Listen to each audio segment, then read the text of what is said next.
زراعت کے راستے میں، ملازمت کے راستوں میں، اسباب کے راستوں میں، حکومتوں کے راستوں میں، ان میں ہدایت نہیں ہے، بلکہ یہ سارے راستے تو گمراہی کے راستے ہیں، کیونکہ تجارت قوم شعیب کا کام، باغات قوم سبا کا کام،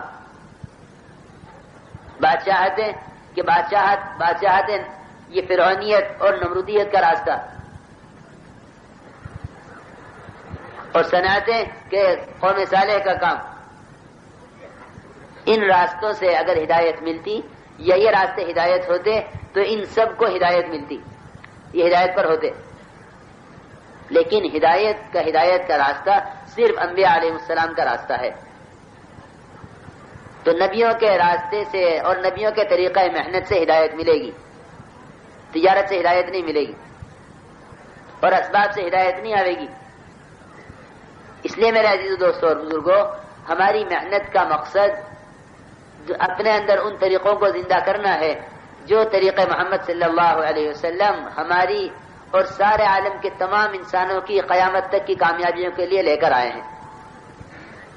وہ طریقہ ہم میں کیسے آئیں؟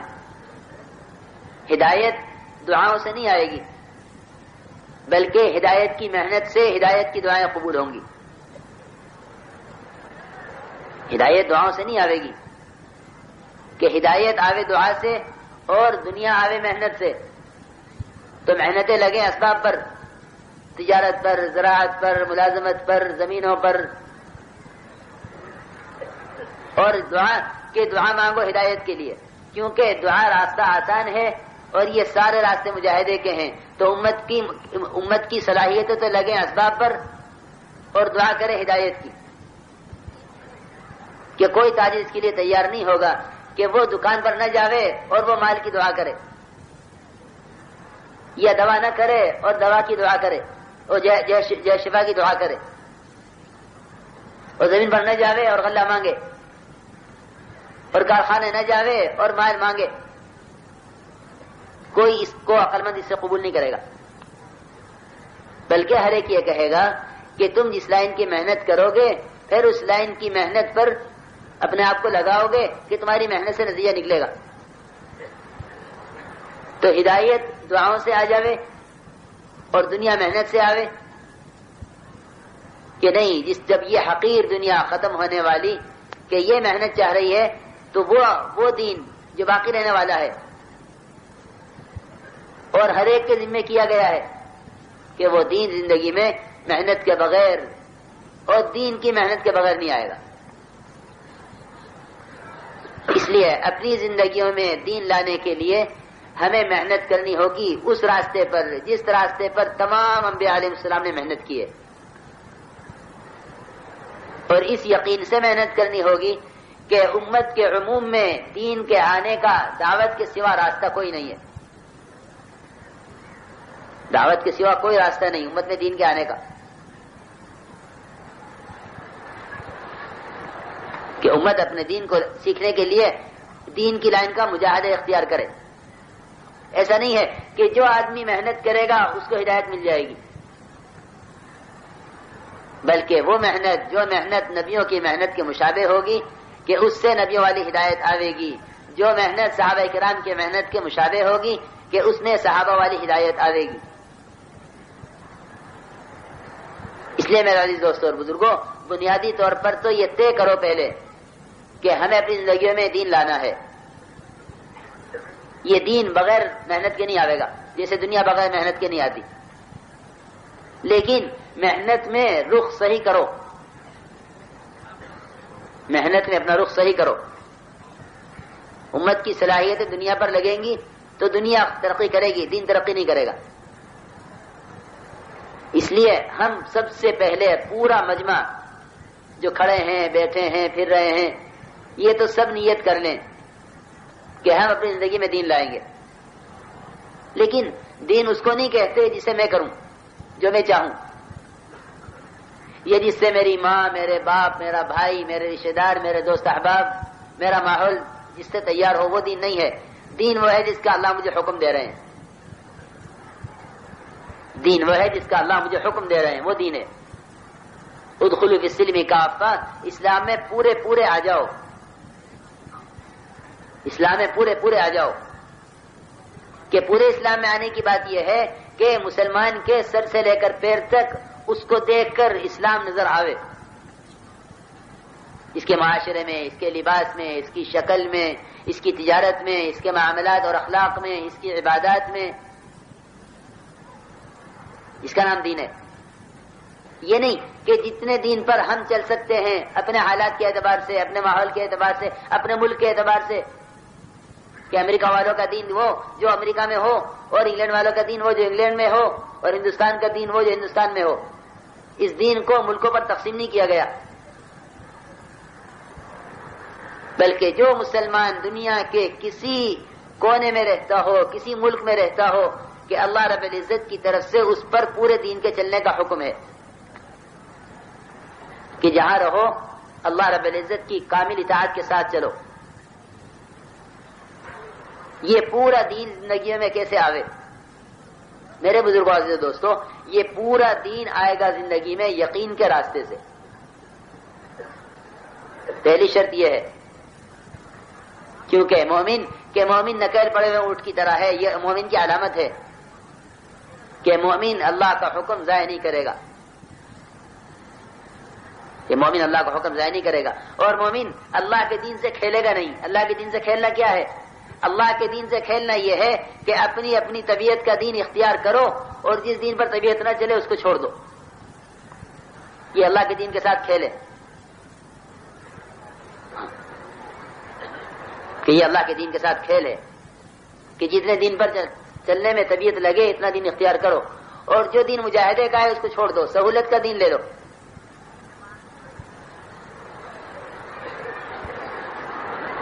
ایمان آئے گا تو پورا دین آئے گا. حضور اکرم صلی اللہ علیہ وسلم کے یہاں ایک صحابی غیبت کر رہے تھے کسی کی، تو آپ نے فرمایا کہ تم قرآن پر ایمان نہیں رکھتے؟ کیوں یا رسول اللہ؟ قرآن پر تو ایمان لائے ہیں، قرآن تو ہماری کتاب ہے، اس پر تو ایمان لانا شرط ہے.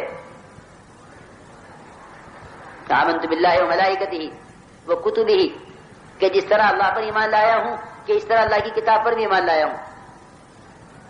فرمایا کہ جب تم اللہ کی کتاب پر ایمان لائے ہو تو غیبت کیوں کر رہے ہو؟ غیبت کو تو قرآن نے حرام کہا ہے. تو آپ نے فرمایا کہ تم قرآن کے ساتھ کھیل رہے ہو، کہ تم قرآن کے ساتھ کھیل رہے ہو. اتعذو بالقرآن، کیا تم قرآن کے ساتھ کھیل رہے ہو؟ انہوں نے کیا نہیں یا رسول اللہ، میں قرآن پر ایمان لایا ہوں. تو آپ نے فرمایا کہ جو شخص قرآن کے حرام کو حلال سمجھ رہا ہے وہ قرآن پر ایمان نہیں لایا.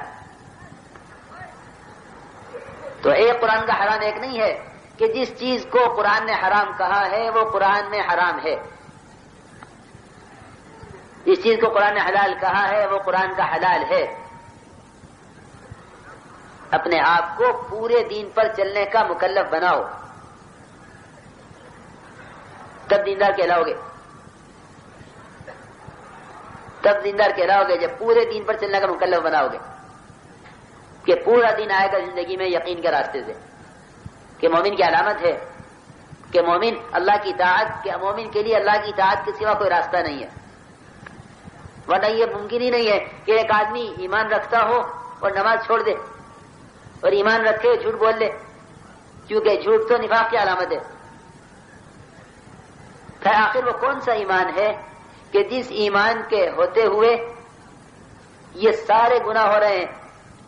سود بھی ہے، جھوٹ بھی ہے، غیبت بھی ہے، بہتان بھی ہے، رشوتیں بھی ہیں، اور جو کہ دین کے احکامات بھی زندہ نہیں ہو رہے ہیں، نماز بھی قضا ہو رہی ہے مومن کی، کہ کیسے ہو رہا ہے یہ کون سا ایمان ہے؟ یوں کہیں کہ یہ ایمان دعوے کا ہے، حقیقت کا نہیں ہے. کہ دعوے کا ایمان ہے. کہ دعوے کا ایمان امت میں کب پیدا ہوتا ہے؟ کہ دعوے کا ایمان جب پیدا ہوتا ہے جب ایمان کی دعوت ختم ہو جاتی ہے. ایمان ختم ہوئی کہ اب ایمان کا دعویٰ رہ جائے گا. کیوں؟ اس لیے کہ دعوت کا خاصہ تو ہے یقین کا پیدا کرنا. جب امت ایمان کی دعوت پر آئے گی تو اللہ رب العزت ایمان کی حقیقت اندر اتاریں گے. فرماتے تھے ماسٹر رحمۃ اللہ علیہ کہ دعوت دینے کا مقصد ہی یقین کا بدلنا ہے. یہ دعوت دینے کا مقصد یہ ہے کہ جتنے محتاج ہم ایمان کے ہیں اتنے ہی محتاج ہم ایمان کی دعوت کے ہیں. یہ دعوت کا خاصہ ہے یقین کا پیدا کرنا. جس چیز کو اپنے اندر پیدا کرنا چاہتے ہو اس کی دعوت دوسروں کو دو تو اللہ رب العزت وہ چیز دعوت دینے والوں کے اندر دوسروں سے پہلے پیدا کر دیں گے. یہ جو کہتے ہیں بھیا ہر ایک کے لیے کیا ضروری ہے یہ کام کرنا، یہ فرض کفایہ ہے کہ نہیں؟ فرض عین ہے، کیونکہ ایمان فرض عین ہے، اس لیے اس ایمان کو بنانا بھی فرض عین ہے. یہ خیال غلط ہے کہ یہ کام فرض کفایہ ہے، کہ نہیں بالکل خدا کی قسم فرض عین ہے، اس لیے کہ ایمان فرض عین ہے. ایمان سیکھنا فرض ہے مومن کے لیے، مومن کے لیے ایمان سیکھنا فرض ہے اور فرض عین ہے. جس طرح نماز فرض عین ہے اس طرح نماز کا سیکھنا بھی فرض عین ہے. جس طرح ایمان فرض عین ہے ایمان کا سیکھنا بھی فرض عین ہے. جنہوں نے اس محنت کو فرض کفایہ سمجھا وہ بالکل وہ ناواقف ہے اس کام سے، ان میں ایمان کے بنانے کا فکر نہیں پیدا ہوا کہ ایمان کی دعوت کی ضرورت اس لیے ہے تاکہ ایمان کی دعوت سے ترقی کرے. صحابہ کرام ایمان کی دعوت ایک دوسرے کو دیا کرتے تھے. مشرکین کو ایمان کی دعوت نہیں دیتے تھے، ایمان کی دعوت دیتے تھے ایمان والوں کو کہ آؤ بیٹھو تھوڑی دیر ایمان لے آویں. یہ جو روزانہ کی محنت ہے مسجد کی، اس مسجد کی آبادی کی محنت سے یہ چاہا جا رہا کہ ہر طبقے کے لوگوں کو ان کے ماحول سے نکال کر مسجد کے اندر ایمان کے حلقوں میں جوڑو، کہ ایمان کے حلقوں میں جنت کی، دوزخ کی، قبر کی، حشر کی، ملائکہ کی، اللہ کی قدرت کی، اس کی عظمت کی، اس کی بڑائی کی یہ باتیں ہوں تاکہ اللہ کے غیبی نظام کا یقین آوے اس کے تذکروں سے اور ظاہر کا یقین ٹوٹے اس کے تذکروں کو چھوڑ کر، کہ باطل نہیں مرتا یہ تو اس کے تذکرے نہ چھوڑے جاویں. کہ باطل ہے کیا؟ کہ باطل کسے کہیں؟ کہ جو کچھ اللہ کے ذکر کے سوا ہے سب باطل ہے، سب باطل ہے جو اللہ کے ذکر کے سوا ہے. کہ وہ اتنی غفلت پیدا کرے گا اللہ کا غیر کہ وہ اللہ کے حکموں پر چلنے میں رکاوٹ بنے گا. اس لیے میرے بزرگوں عزیز دوستو، سب سے پہلا بنیادی کام جو ہم سب کا ہے وہ یہ ہے کہ ہم وہ یقین سیکھیں جو یقین ہمیں اللہ کے حکموں پر ڈال دے، اللہ کی اطاعت پر چلاوے اور اعمال اس ایمان سے اندر کا تقاضا بنے. پہلا کام اس کے لیے یہ ہے کہ ہم اپنے یقینوں کو درست کرنے کے لیے دوسروں کو ایمان کی دعوت دیں گے. یہ ہمارا پہلا کام ہے. بلکہ حضرت فرماتے تھے مولانا صاحب رحمۃ اللہ علیہ کہ اگر میں اس کام کا کوئی نام رکھتا تو تحریک ایمان اس کا نام رکھتا، کہ اپنے ایمان کو حرکت دینے کے لیے، اپنے ایمان کے اندر قوت پیدا کرنے کے لیے دوسروں کو ایمان کی دعوت. ایمان کی دعوت میں کیا ہے کہ ایمان کی دعوت میں اللہ کی قدرت کا، اللہ کی بڑائی کا، کہ اللہ کی قدرت کا تعارف کرانا ہے، اس کی بڑائی کو بیان کرنا ہے تاکہ اس کی قدرت کا یقین دل میں اترے اور اس کی بڑائی دل میں اتر کر اس کے غیر کی بڑائی دل سے نکلے. یہ مقصد ہے. تو سب سے پہلے اپنے آپ کو ایمان کی دعوت کا خود محتاج بناؤ کہ دعوت تو خود داعی کی اپنی ذات کے لیے ہے. یہ تو غلط فہمی پیدا ہو گئی مسلمانوں میں کہ دعوت غیروں کے لیے ہے.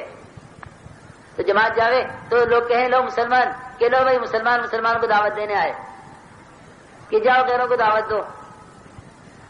کہ ایمان کی دعوت ایمان والوں کے لیے، یا ایھا الذین آمنوا آمنوا، ایمان والو ایمان لاؤ. اور اسلام کی دعوت غیروں کے لیے، اسلموا تسلموا، اسلام لے آؤ محفوظ ہو جاؤ گے. تو بنیادی بات ہے یہ، ابتدائی چیز ہے یہ کہ ہم ایمان کی دعوت کو اپنے لیے سمجھیں کہ ایمان کی دعوت یہ ہے. اس طرح ہم اپنے یقینوں کو بدلنے کے لیے روزانہ مسجد کو وقت دیں گے. مسجد میں، تعلیم کے حلقوں میں اور دعوت کے حلقوں میں، ایمان کے حلقوں میں، اس میں بیٹھ کر ایمان سیکھو. یہ صحابہ کی سنت ہے جو مدد سے ختم ہو گئی. امت سے ختم ہو گئی ہے کہ ایمان سیکھنے مسجد میں چلو، بلکہ یہ بات پیدا ہو گئی کہ مسجد میں نماز کے علاوہ کوئی کام ہی نہیں ہے۔ حالانکہ صحابہ کرام کہ وہ آندھی چلے تو مسجد، اور کو فاقہ آ جائے تو مسجد، اور بیماری آوے تو مسجد، ہر مسئلے کا حل مسجد تھا۔ اب صرف مسجد کا عمل نماز رہ گیا، وہ بھی نمازیوں کے لیے، وہ بھی نمازیوں کے لیے کہ نہیں، بلکہ ہم نماز کے علاوہ مسجد کو وقت دیں ایمان کے حلقوں میں ایمان سیکھنے کے لیے، اور پھر جو ایمان سنا ہے مسجد کے میں تعلیم جو ہے مسجد کے حلقوں میں، اس ایمان کی باہر نکل کر دعوت دیں، کیونکہ ہم دعوت دیں گے اور ایمان کی مجلسوں میں ایمان سیکھیں گے اور رو رو کر اللہ تعالیٰ سے ایمان کی حقیقت کو مانگیں گے۔ اس سے اندر، کیونکہ اندر ایمان اندر آئے گا، کیونکہ اللہ کا وعدہ ہے من یرید العلم والایمان یؤتہ اللہ، یوں آتا ہے روایت میں کہ جو علم اور ایمان چاہیں گے ہم انہیں ضرور دیں گے، اللہ تعالیٰ وعدہ کرتے ہیں من یرید العلم والایمان یؤتہ اللہ، کہ جو علم اور ایمان چاہیں گے کہ اللہ انہیں علم اور ایمان سے نوازیں گے۔ اس لیے میرے بزرگوں، دوستو، عزیزوں، پہلا کام یہ ہے کہ ہم ایمان کی دعوت کا اپنے آپ کو محتاج بنائیں کہ ہاں ہم ایمان کی دعوت دیں گے، کرنے والی ذات اللہ کی ہے، خوب اللہ کا تعارف کراؤ۔ سارے نبیوں کی مشترکہ محنت ہے اللہ کی ذات کا تعارف کرانا، ہر نبی اللہ کا تعارف کرانے کے لیے آیا ہے، ہر نبی، تمام انبیاء علیہ السلام کا مشترک کلمہ ہے لا الہ الا اللہ، اور یہی کلمہ جناب رسول اللہ صلی اللہ علیہ وسلم کو دیا گیا کہ یہ میرا کلمہ ہے اور مجھ سے پہلے تمام نبیوں کا یہی کلمہ ہے۔ اللہ تعالیٰ فرماتے ہیں کہ جو نبی ہم نے بھیجا اس کو ہم نے کلمے کی وحی کی ہے، ما ارسلنا من قبلک من رسول الا نوحی الیہ انہ لا الہ الا انا فاعبدون۔ تو جو کام نبیوں سے نبیوں میں منتقل ہوتا آ رہا تھا کہ وہ کام امت کے ذمہ آ گیا، کہ جو کام جو صحابہ کا پہلا کام تھا وہ امت کا پہلا کام، کہ یقین کا سیکھنا اللہ رب العزت کی وحدانیت، اس کی بڑائی اور اس کی عظمت اور اس کی کبریائی اور اس کی وحدانیت، اس کی یکتائی، اس کی دعوت دو، ورنہ جب اللہ کی دعوت، اللہ کی وحدانیت کی دعوت نہیں دی جائے گی تو ایمان والوں میں دوسرے خدا پیدا ہوں گے، کہ اللہ کی وحدانیت کو بیان کرنے سے اللہ کی وحدانیت باقی رہے گی، ورنہ اندر دوسرے معبود پیدا ہوں گے۔ اس لیے میرے دوستو، عزیزو، بزرگوں، ہم سب سے پہلے یہ طے کریں کہ ہمیں روزانہ ایمان سیکھنا ہے۔ ایمان سیکھا جاتا ہے، یہ ایمان کوئی خیالی چیز نہیں ہے، ایمان کوئی خیالی چیز نہیں ہے، بلکہ ایمان کی مجلسوں میں سیکھا جاتا ہے۔ امت کے اندر اس بات کا یعنی رواج ڈالو، شعور پیدا کرو کہ ہاں ہمیں ایمان سیکھنا ہے، تو روزانہ طے کرو کہ ہمیں مسجد کو وقت دینا ہے ایمان سیکھنے کے لیے، اور اس ایمان کی دعوت دو ہر ایک کو، اور رو رو کر اللہ تعالیٰ سے پھر ایمان کی حقیقت کو مانگو۔ اللہم انی اسألک ایمانا یباشر قلبی، کہ مسنون دعائیں بھی ایمان کی ہیں جس میں ایمان کو مانگا جا رہا اللہ سے، اور حکم ہے اس کا کہ ایمان ایسے لاؤ جیسے ایمان صحابہ کرام لائے ہیں۔ تو ایمان صحابہ تو نمونہ ہے، ایسے ایمان لاؤ جیسے ایمان صحابہ لائے، ہمیں بھی اس کا حکم ہے، قیامت تک انسانوں کو حکم ہے کہ ایمان لاؤ جیسے ایمان صحابہ کرام لائے، کہ وہ ایمان کیسے آئے گا، کہ وہ ایمان ان کے طریقے سے آئے گا، کہ جب یہ ایمان آئے گا تو پھر اطاعت اندر آئے گی، کہ پھر اندر اطاعت پیدا ہوگی، وہ اطاعت اللہ کو راضی کرے گی، اللہ کی رضا سے حالات ٹھیک ہوں گے، دنیا آخرت کی نجات اس میں ہے۔ تو ایمان، دعوت سے ایمان، اور ایمان سے اعمال، اعمال سے اللہ کی رضا، اللہ کی رضا سے کامیابی۔ ایسا نہیں ہے کہ محنت سے اسباب اور اسباب سے دین اور دین سے حالات کا ٹھیک ہونا، کہ نہیں اسباب سے دین نہیں چلتا، بلکہ دین سے اسباب چلتے ہیں، اسباب سے دین نہیں چلتا. یہ خیال غلط ہے کہ اسباب ہوں گے تو دین چلے گا. نہیں میرے دوستو، دین ہوں گے تو یہ اسباب چلیں گے تابع ہو کر، اور اگر دین نہ ہوا، اسباب ہوئے، تو اسباب کی پیٹھ پر دین نہیں چلے گا، کہ بغیر دین کے تو اسباب پر بے دینی چلے گی. اس لیے ہم سب سے پہلے یہ طے کریں کہ ہمیں ایمان سیکھنا ہے.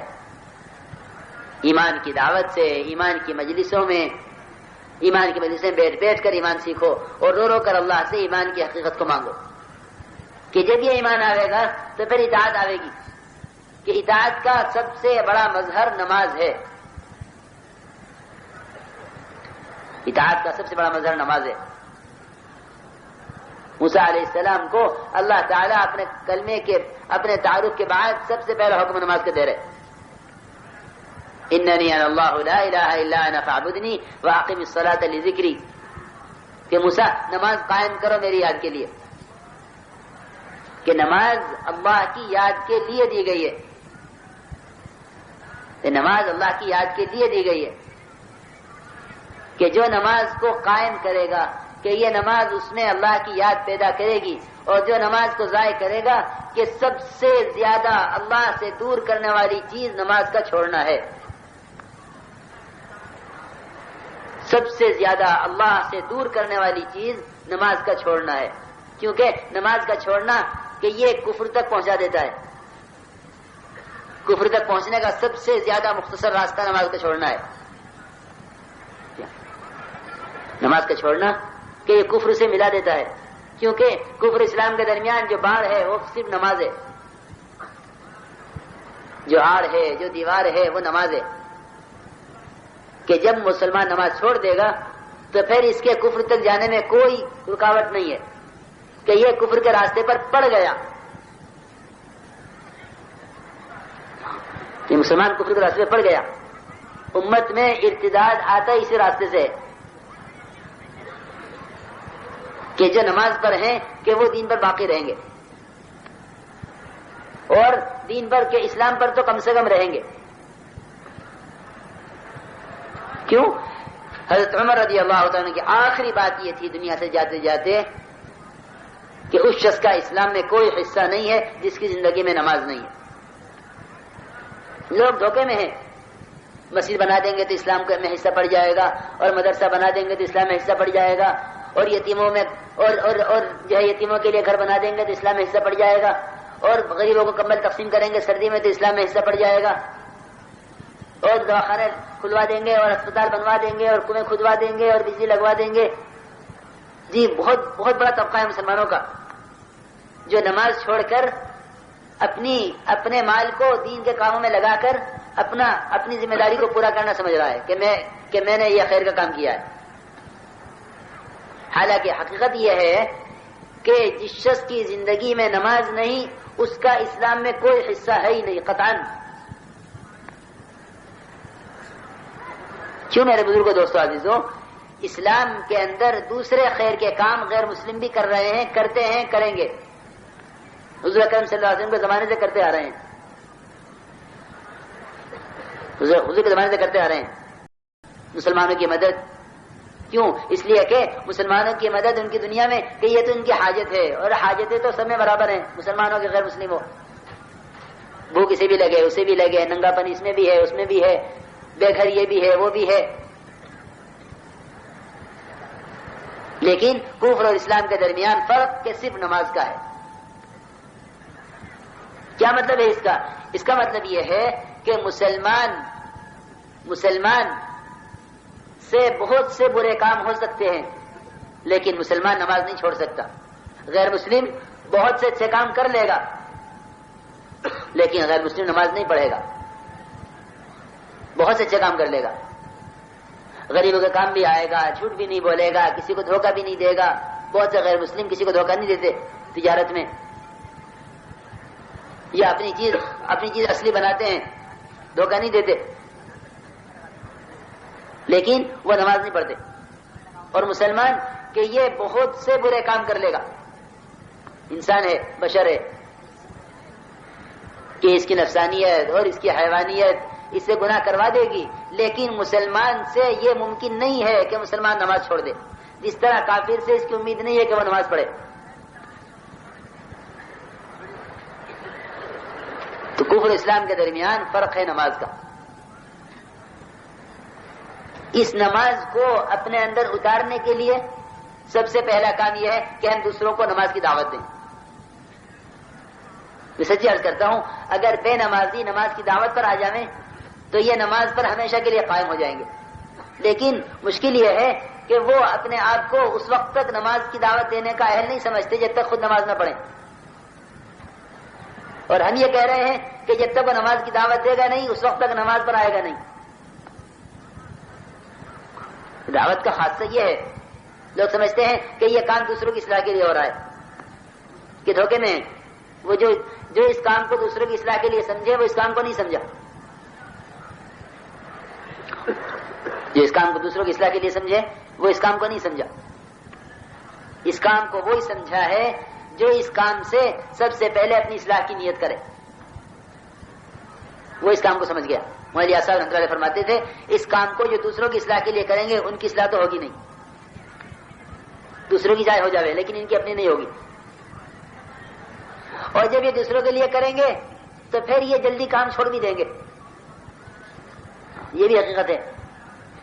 ہم نے ان کو نماز کو کہا وہ تیار نہیں ہوئے، پھر ہم نے چھوڑ دیا، ہم نے ان کو تعلیم کے لیے کہا وہ نہیں آئے، پھر ہم نے چھوڑ دیا، تو اس طرح گشت بھی چھوٹے گا، تعلیم بھی چھوٹے گی، نماز بھی چھوٹے گی، کہ اس کام کو جو اپنے لیے کرے گا وہ تو اس پہ قائم رہے گا، جس طرح تاجر تجارت اپنے لیے کرتا ہے اور وہ تجارت پر قائم رہتا ہے کہ بہت سے گاہک اس کی چیز کو قبول نہیں کرتے لیکن وہ تجارت نہیں چھوڑ دیتا کہ یہ نہیں لیں گے تو دوسرے لیں گے۔ ہدایت تو ایسا تو ہے نہیں کہ ہدایت کسی کی قسمت میں ہے ہی نہیں، کہ نہیں، ہدایت تو کہ کس کی قسمت میں ہے کس کی نہیں ہم نہیں جانتے، ہمارے ذمہ تو سب پر محنت کرنا ہے۔ جس طرح تاجر سب کو چیز پیش کرے گا، کوئی لے گا کوئی نہیں لے گا، لیکن وہ تجارت نہیں چھوڑ دیتا کہ لوگ نہیں خریدتے چلو چھوڑ دو، کہ نہیں، ایسا نہیں ہے۔ اور ہم محنت کریں دوسروں کے لیے، جب وہ انکار کر دیں گے تو پھر ہم اپنی محنت چھوڑ دیں گے، مایوس ہو جائیں گے۔ اس لیے میرے بزرگوں دوستوں عزیزوں، بنیادی طور پر یہ طے کر لو کہ جس چیز کی دعوت ہے ہماری اپنی ذات کے لیے ہے تو یہ چیز ہمیں ترقی بھی دے گی اور یہ چیز ہمیں اس محنت پر قائم بھی رکھے گی، اور اگر یہ محنت دوسروں کے لیے ہو گئی تو ہماری اپنی ترقی بھی رکے گی اور ہم اس محنت پر قائم بھی نہیں رہیں گے، کیونکہ لوگوں کا انکار کرنے کی وجہ سے ہم انہیں دعوت دینا چھوڑ دیں گے کہ بھئی اب لوگ نہیں مانتے کہ چھوڑ دو۔ امت کے اندر سے مولوی صاحب بھلائی کا حکم کرنا اور برائی سے روکنا ختم ہی اس لیے ہوا ہے کہ امر بالمعروف اور نہی عن المنکر محض دوسروں کے لیے سمجھا جانے لگا، حالانکہ بھلائی کا حکم کرنا اپنے اندر بھلائی پیدا کرنے کے لیے ہے، دوسروں کو برائی سے روکنا اپنے اندر سے اس برائی کو نکالنے کے لیے ہے۔ لیکن جب کوئی بھلائی کا حکم کرتا ہے یا برائی سے روکتا ہے تو اس کے سامنے دوسرے ہوتے ہیں جس سے اس کے اندر بڑائی پیدا ہو جاتی ہے، اور یہ بڑائی اس کو بڑے کام سے محروم کر دیتی ہے۔